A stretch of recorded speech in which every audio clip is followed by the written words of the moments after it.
did that push you to say, why wait? I need to do this? Yeah, absolutely it did.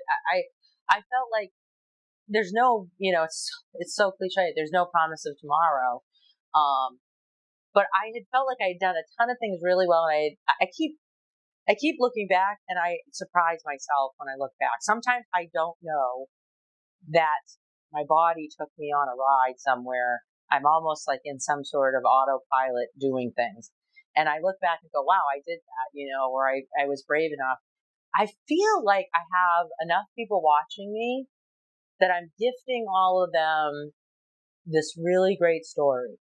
And the story is small girl, from New Hampshire. We all have the walk uphill both ways with, in the snow barefoot stories. But my story is about hope. And there's more hope for people to get. There's still a need for more hope. And I could have stayed doing great things as a senior leader, and that would have been a great ending to that story. Or I could give these guys the ending they've been wanting to see. Right? Yeah. Which is, we're going to take this thing on the road and we're going to see how far my reach on a true belief of something that will do good for people, will improve their careers, improve the companies. And I ignore all the signs of you're the first woman to try to build a national coaching company, or you're the first woman to have a national convention, or whatever it is. I've never looked at any of those things my whole life. And maybe that makes me a good or bad advocate for women.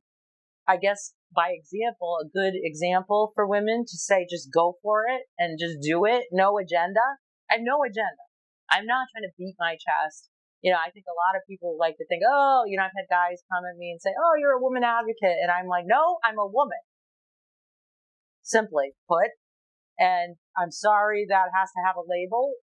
But, I'm really not advocating for anything. I'm just doing. And I happen to be a woman. And so for women, I do want to dedicate part of my life. I finally made a decision. It was hard to come to,